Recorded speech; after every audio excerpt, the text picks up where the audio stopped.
नमस्कार दोस्तों, मैं वीर सिंह नवी नवाज। 24 अगस्त 2018 गांव कांदरी के लिए वो दिन था जिस आम सभा में पहली बार लगभग 400 से ज़्यादा लोग ने उपस्थिति दर्ज कराई। आदरणीय अध्यक्ष महोदय के साथ सभा आरंभ हुई और जब शौचालय इस विषय पर चर्चा शुरुआत हुई तो आम सभा में नए मोड़ आने शुरू हो गए और हमने सवाल किया सचिव से और अध्यक्ष पद पर उपस्थित आदरणीय सरपंच महोदय बलवंत पड़ोले जी से कि पिछली आम सभा में जब हमने शौचालय के बारे में कुछ ऐसे नाम बताए थे जो नाम कांदरी में ना होने के बावजूद भी उसे 12,000 रुपये का प्रोत्साहन राशि दिया गया, तो इसके बाद सचिव साहब के पास पर्याप्त उत्तर नहीं था। अध्यक्ष महोदय, पिछली आम सभा में शौचालय को लेकर हमने चर्चा किया और उस आम सभा में हमने कुछ नाम बताए थे आपको, शायद आपको याद होगा, और उसके बारे में सचिव साहब द्वारा यह कहा गया था कि उस पर हम कार्रवाई करेंगे, जिसमें अगर गड़बड़ी हुई है उस पर हम कार्रवाई करेंगे। सबसे पहले आप हमें ये बताइए कि उस पर अभी तक क्या कार्रवाई किया गया पिछली आम सभा से और आज तक आपने क्या किया?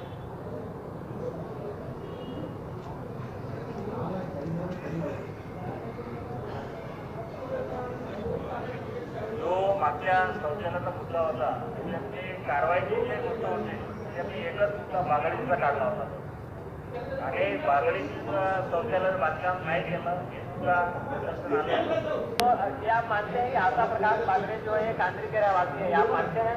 अध्यक्ष महोदय, आप भी मानते हैं क्या आशा प्रकाश बागड़े ये कांदरी के रहवासी है और उनको शौचालय मिला, ऐसा आप मानते हैं? हाँ या ना?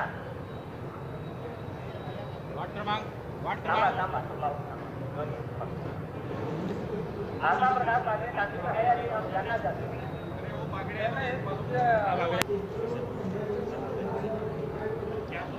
बोलना ये है कि हमारी जानकारी के हिसाब से आशा प्रकाश बागड़े कांदरी में नहीं रहती है, वो कनान की वाकरेवाड़ी में रहती है। ये हमारा जानकारी हमने निकाला है और उसके बावजूद भी उनको शौचालय मिला गया और जितना हमने स्टडी किया है उनका 6 नंबर वार्ड में उनका प्लॉट है और उन्होंने अभी प्लॉट में वो भी शायद आम सभा के बाद अभी उन्होंने बांधकाम किया है जिसको यूज नहीं कर रही। क्या सरकार का उद्देश्य ये है वो कहीं भी रहे और वो खाली प्लॉट में शौचालय बना दो जिसका यूज भी ना हो, ऐसा उद्देश्य है क्या सरकार का? ये उद्देश्य था क्या एसपीएम के तहत?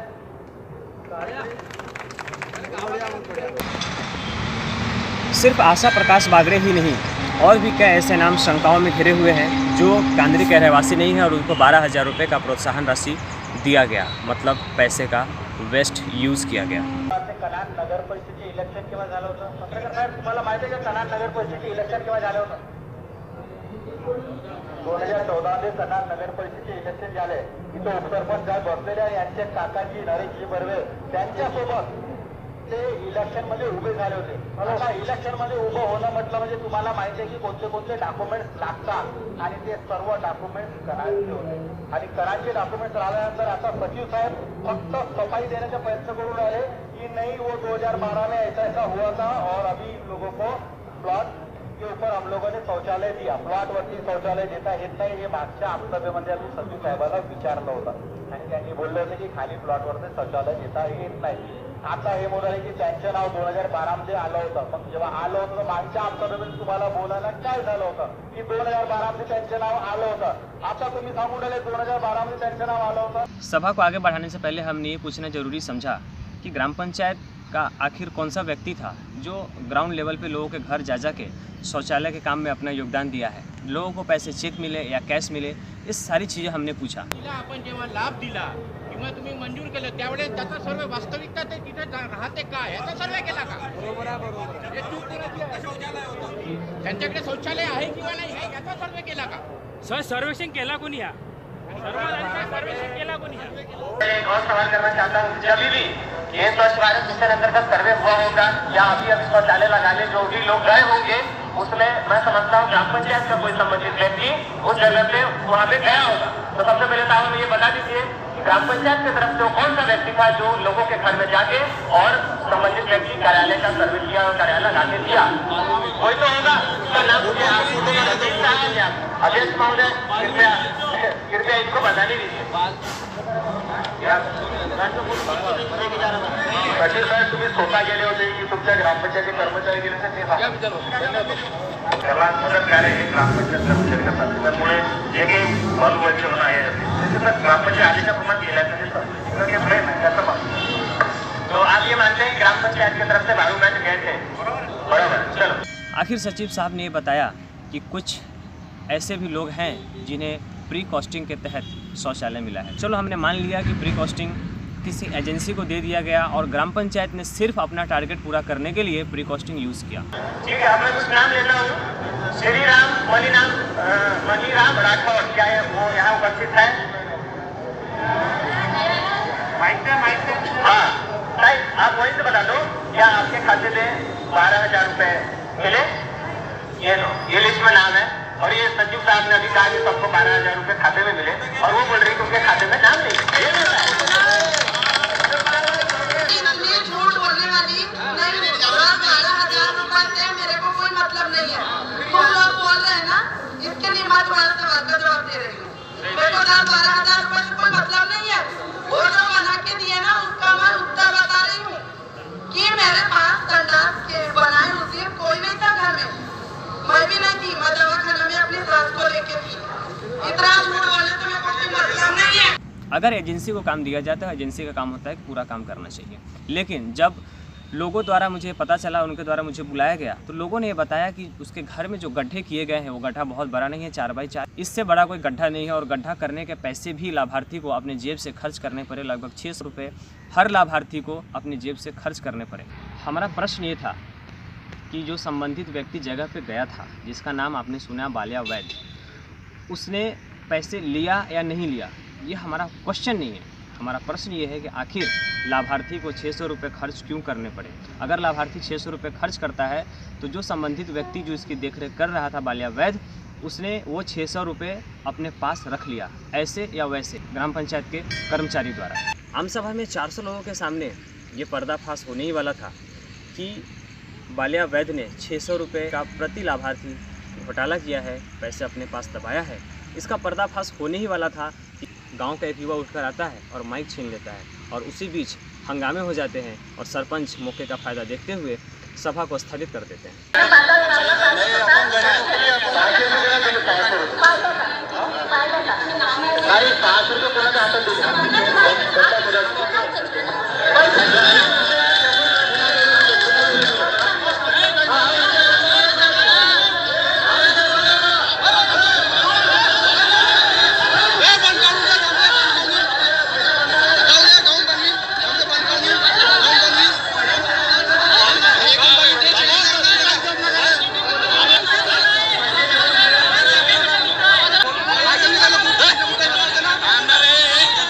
दोस्तों, सभा तो भंग कर दिया गया, लेकिन इस बीच अच्छी बात ये रही कि कन्हान पुलिस स्टेशन द्वारा पुलिस की पुख्ता बंदोबस्त कर दिया गया, जिसके कारण पुलिस की सूझबूझ और चालाकी के कारण सभा में कुछ भी ऐसी वैसी घटना नहीं घटी जिसके कारण कोई हताहत हो। कन्हान पुलिस का भी मैं धन्यवाद करता हूं कि खुफिया जानकारी शायद उन्हें मिली और उन्होंने अपना बंदोबस्त कर दिया। हमारे अध्यक्ष महोदय जो कि हमारे कांद्री गांव के सरपंच हैं, उप सरपंच साहब, इनके कुछ समर्थक आर्मी क्लब से उनके अध्यक्ष पवन कुंबलकर जी ये वहाँ से उठे और हमारे यहाँ से डायरेक्ट माइक छीना उन्होंने और वहाँ पर आम सभा रद्द करने की कोशिश की गई और उसके बाद में अध्यक्ष महोदय की तरफ से सभा समाप्त हुई, ये घोषित कर दिया गया।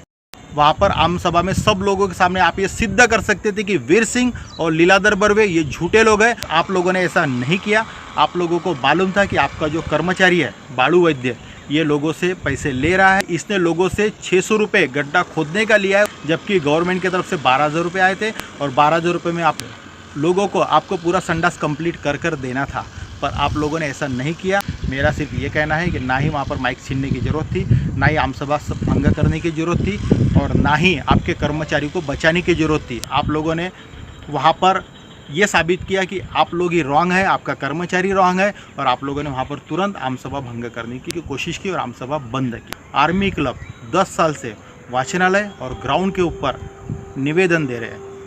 ये बात आपने खुद आम सभा में बोला है कि हम लोग 10 साल से निवेदन दे रहे हैं। अगर आप 10 साल से निवेदन दे रहे हैं तो 10 साल में मेरे ख्याल से 3 या 4 आम सभाएँ होती है, और अगर 4 आम सभाएँ कांदरी गांव में होती है तो 10 साल के अंदर 40 आम सभा हो चुकी है। वाचनालय और ग्राउंड के लिए 400 बार निवेदन देने के बाद में भी अगर ग्राम पंचायत अगर आपकी बात नहीं सुनती है, आणि तो ग्रामपंचायतचा विषय नाही आहे। अच्छा, हे तुम्हाला असं माहिती आहे की ग्रामपंचायतचा विषय नाही आहे, म्हणजे याच्या अगोदर तुम्हाला आतापर्यंत माहित होतं? म्हणजे मला वाटतं आर्मी क्लब टीम वाचनालय आणि ग्राउंडला घंटानी वाचनालय आपण त्या विजयावरती बोलून आला, म्हणजे 10 वर्षापासून मागच्या संबंधित तुम्ही मेंबर होते आणि मला वाटतं सरपंच साहेब 15 वर्षापासून मेंबर आहे आणि याचं मी काही केलं तर माझी सरपंच असतात, म्हणजे तुम्हाला त्यांना हे नाही माहित होतं आतापर्यंत की हा ग्रामपंचायतचा विषय नाही आहे वाचनालयाचा। उसमें भी उप सरपंच साहब पिछले 15 साल से वहाँ के सदस्य हैं, सरपंच साहब पिछले 10 साल से वहाँ के सदस्य हैं, आशाताई कनोजे पिछले 10 साल से वहाँ के सदस्य हैं, अरुणाताई हजारे पिछले 10 साल से वहाँ के सदस्य हैं। अगर आप पिछले 10 साल से सिर्फ 2 निवेदन कंटिन्यू दे रहे हैं और 2 निवेदन कंटिन्यू देने के बाद में भी अगर आपके निवेदन पे अगर ग्राम पंचायत कार्रवाई नहीं करती है तो आपने इतना समझ जाना चाहिए था। ग्राम पंचायत में जो लोग बैठे वो सिर्फ अपने बारे में सोचते हैं, ये बात आपको आज तक के समझ जाना चाहिए था, पर आप नहीं समझ। एक तरफ हम न्यू इंडिया की बात करते हैं, हमारा यूथ चाहता है कि नए भारत का निर्माण होना चाहिए, और अगर हम किसी गरीब की बात करें तो एक गरीब भी क्या चाहता है? एक गरीब भी चाहता है कि वो अपना योगदान नए भारत के निर्माण में दे। वो सिर्फ सरकार से अवसर चाहता है, वो कहता है कि मुझे अवसर दो, मैं अपने मेहनत से अपने बलबूते नए भारत के निर्माण में अपना योगदान दूंगा। और जिसकी शुरुआत मैं समझता हूँ कि पंचायत से होती है, लेकिन कांदरी ग्राम पंचायत आम सभा को भंग कर दिया गया। हम लोगों को राजनीति से कोई लेना देना नहीं है और हम लोग राजनीति में कोई इंटरेस्ट स्पेशली रखते नहीं थे, पर अगर हम लोग अभी राजनीति में इंटरेस्ट ले रहे हैं तो हम लोग गंदी राजनीति में इंटरेस्ट नहीं ले रहे। हमारे गांव के हित में हम लोग अच्छा क्या सोचते इसके बारे में हम लोग सोच रहे हैं। मैं आपको बता दूं, अगर मैं राजनीति में आया हूँ तो मेरा वेल सेटल बिजनेस है। ये टिकट मिले नहीं मिले इससे कोई लेना देना नहीं है। अगर टिकट मिलती है उसके बाद में भी आप मेरा काम देखिएगा, टिकट नहीं मिलती है उसके बाद में भी आप मेरा काम देखिएगा। मैं आज जैसी हूँ वैसे ही आपको कंटिन्यू मिलूँगा, और जब तक मैं हूँ आप यकीन मानिए कि ऐसा ही होगा और ऐसा ही मैं आगे करूँगा। मैंने जो आपको बताया वो 100% सही है, इसमें कहीं से भी कोई गलत बात इसमें मैंने आपको नहीं बताया, और सारी चीज़ें मैंने प्रूफ के साथ वीडियो के साथ आप तक बताया। इसके बाद अखबार में सभी ने अपने अपने ओपिनियन दिए, और हर अखबार में अलग अलग इसके अपने अपने तरीके से न्यूज़ लगे। सब ने अपने अलग अलग न्यूज़ क्यों लगाए इसका उत्तर मेरे पास नहीं है, लेकिन ये हकीकत है जो हकीकत मैंने आपको बताया। अगर इस वीडियो में इस हकीकत में 1% का भी अगर कुछ गलत होगा तो आप जो सज़ा देना चाहेंगे मैं हंसते हंसते लेने के लिए उसे तैयार हूँ। लेकिन मुझे यकीन है, मुझे विश्वास है कि जिस सच्चाई के साथ हम काम कर रहे हैं उस सच्चाई के साथ हम काम करते रहेंगे। हमारे ऊपर आरोप प्रत्यारोप लगते रहेंगे, इसके बावजूद भी मैं सच के साथ पहले भी था और सच के साथ आगे भी रहूँगा, और जब तक आप लोगों का साथ रहेगा मेरे कदम कभी डगमगाने वाले नहीं हैं। मैं आपका दोस्त वीर सिंह, नवी नवाज।